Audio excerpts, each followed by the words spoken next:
Welcome to the Susan Brender Show. It's all about you, featuring shows on health and wellness, the performing arts, politics, and people who inspire you to be your very best. And now, here's Susan Brender. I'm Susan Brender, and this is the Susan Brender Show. Today, I'm interviewing Daniel Pena. Now, Daniel Pena was born in Santo Domingo, the Dominican Republic. Daniel Peña's career as percussionist began at the age of 8. Now, when he first learned how to play the cowbell, that's when it all started. So I want to welcome to my show, Daniel Pena. Thank you, Ms. Brenda. It's a really honor to be in here, part of you taking your time to doing the interview for me. Well, of course. Really, you know, Daniel, I would always think of you because when I think of certain kinds of music, especially this kind of Latin music, I say one of the most important people in the business is Daniel Pena, and people want to know a little bit more about you. So let's ask you, when did it start? I said at 8 years old, but how did you get motivated at 8 years old? Well, I have a background music. Because my father used to play the accordion, and my grandfather from my mother's side used to play tambora, typical merengue from Dominican Republic. And I had those mix of my father playing classical music and my grandfather play typical merengue dominicano. So that crazy mix is made who I am now. It's like I'm more like into the salsa, Afro-Cuban jazz music, you know, and that's where I'm coming from. Okay, now there is probably an origin for that music, and some people have said that the origin for the music comes from Africa, that the music that was played in Africa was the influence from to Latin music. Is that true? Yeah, that's true. The music. We had the roof of the mother land of Africa. Then from there, also went to Spain with the rumba flamenca, which is back in the day the slave, African slave. They came to Cuba and they made the guaguancó, the rumba, with the flamenco from Spain. They play guaguancó. Then they mixed rhythm with the cajon, and the congas with the African rhythm. Mm-hmm. Now, You just mentioned a number of different kinds of instruments. So I want you to tell our audience what is the name of certain instruments that you use in your band, and what kind of sound do they have? Because the sound it kind of sounds like it's coming from nature. You know, you think about it, and there's a lot of sounds that are kind of, you know, if you put yourself in a park, you would hear those sounds. So tell our audience about the different instruments that you use. Well, when you're a percussionist, you're supposed to be familiar with every different type of Latin percussion, which is the congas, the tumbadora. When you play conga, you play two, the conga and tumbadora. The conga is the one you play the most, and the tumbadora is next to you, the one do the tumbao. And the bongos is the small drum that you play like between your legs. Also, the timbales, the one. They have the cowbells in top, the maraca, güiro. So each instrument has different component, a special component when you put it all together, like the congas, the bongo, and timbales. Each instrument play a different pattern, which made the afinque, like to sound the unity together. Because when you play something conga, whatever playing the bongo have to follow up on what you're doing. Mm-hmm. Now, go ahead. I'm sorry. No. So it's like they call it a finke, like unique sound. Everybody has to be in the same page.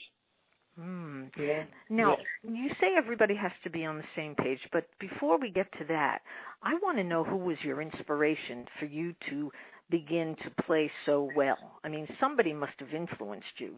Oh, wow. I got so many. One of my favorite, the master inspiration is Ray Barreto, Grace and Peace. Ray Barreto from Fania All Star conga player was my pioneer, one of my hero, and for forever. And he's the one. You know, I will follow Barreto, also follow his sound, the way he playing, the way he solo. You know, I have learned for a different conga player, but that's one of my favorite, Ray Barreto. Mm-hmm. Now, you're from Santo Domingo, and there are many people who are from different Latin countries. For example, in Puerto Rico, needless to say, and from Cuba. And is the music from those places similar to your music? Well, yeah, you know what? It got some similar, like, because when we play in Dominican Republic, we play the typical music from Dominican Republic is merengue. It's like with tambora, guira, accordion. And the music out of Cuba, the original Cuba, is el son cubano, que es son, guaguancó. But in Dominican Republic, also, we play son back in the days before. It's a song.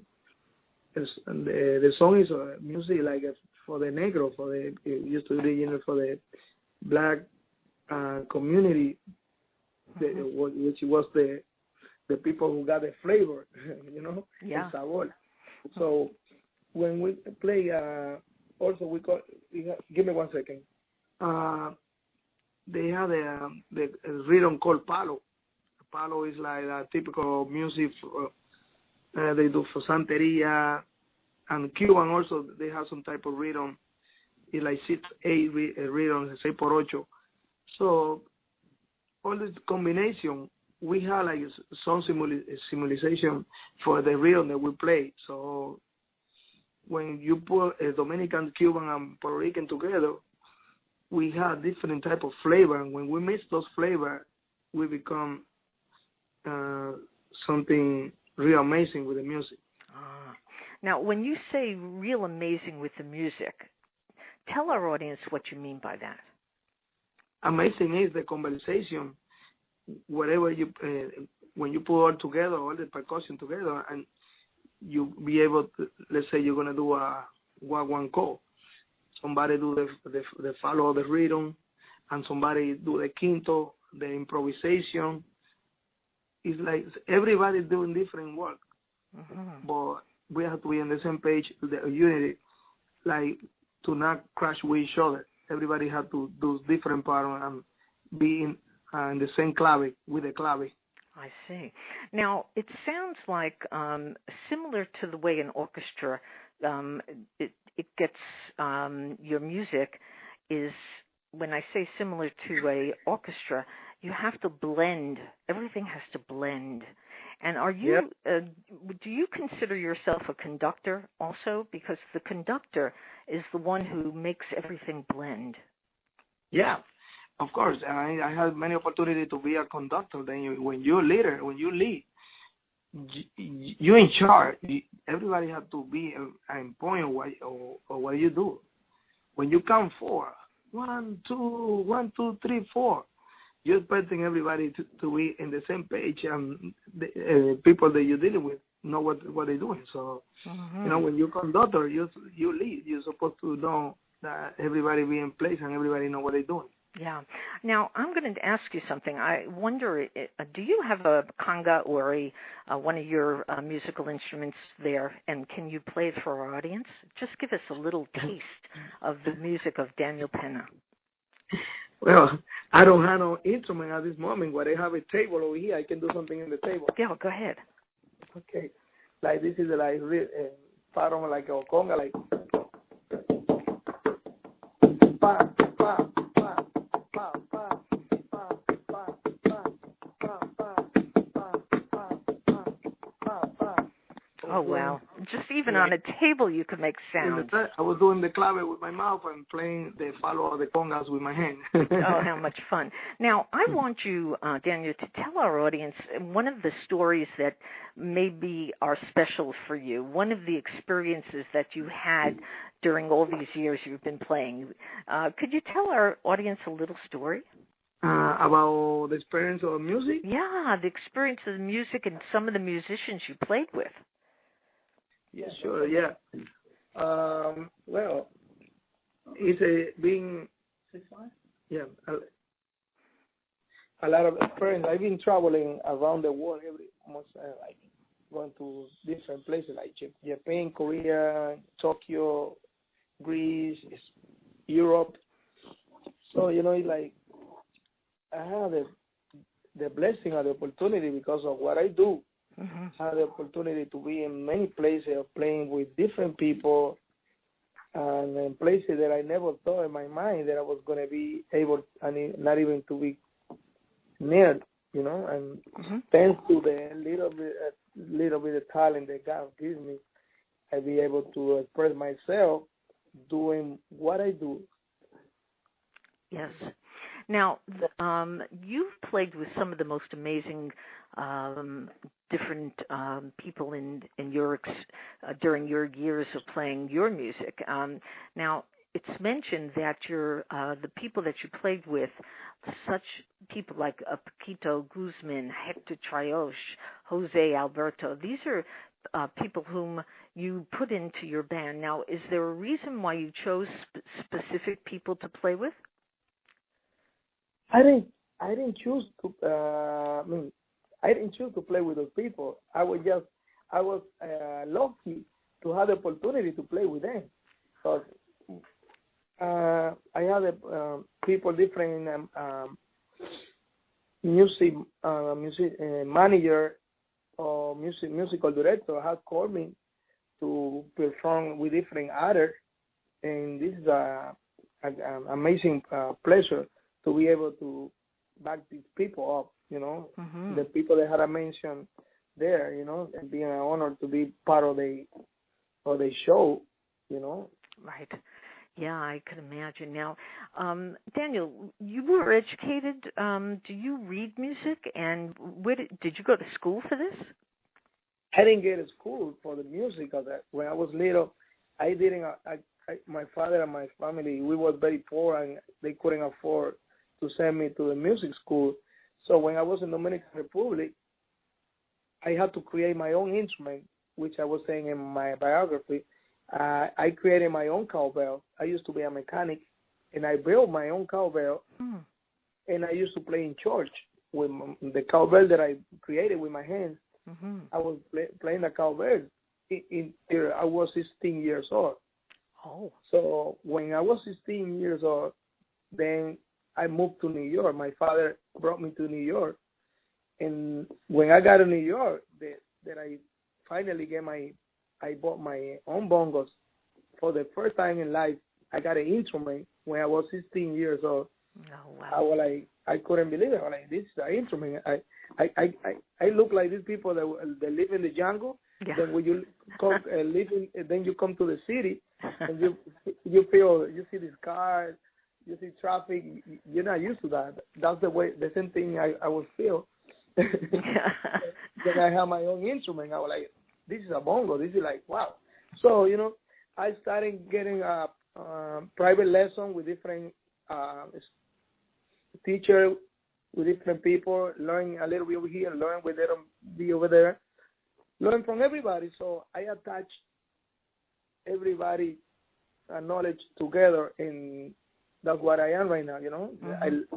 So I learned on the street.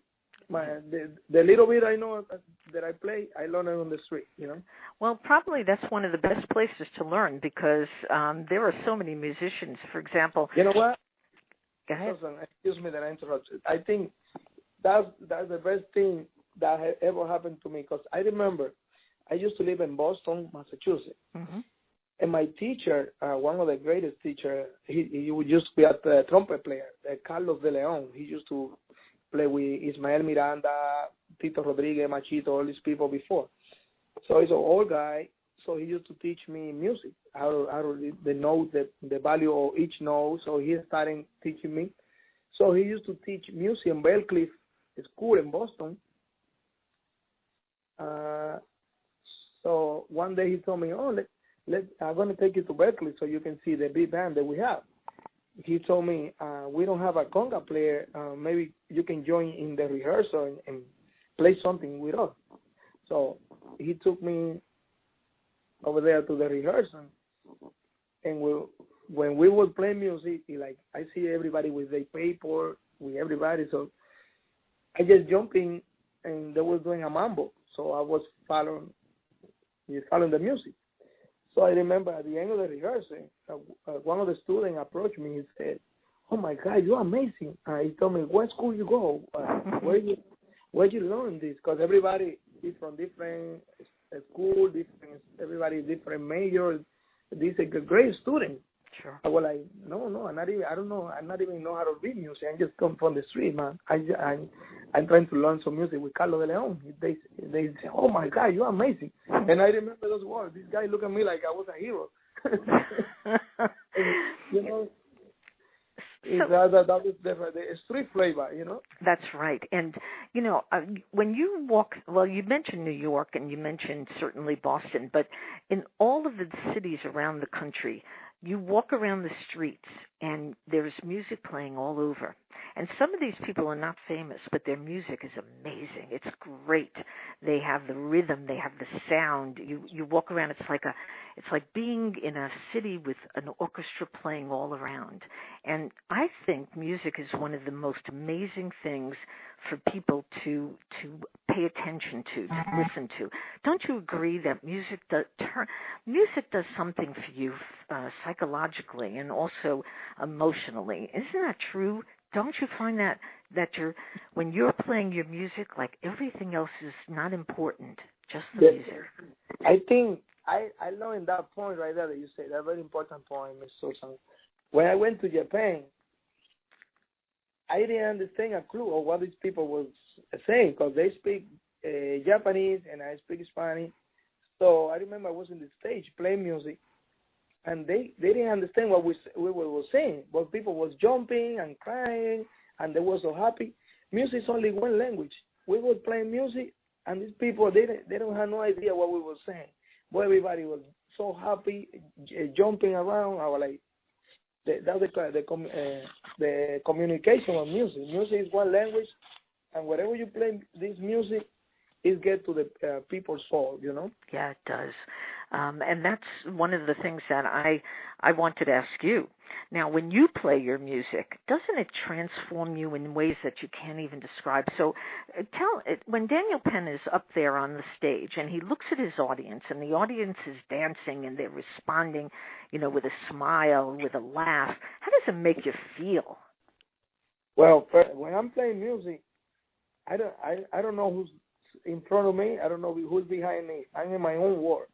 Like I go to another level of another space that I cannot describe because I'm in my own world, feeling the music, and I'm in my own world. Like when I finish playing, I'm still like in heaven.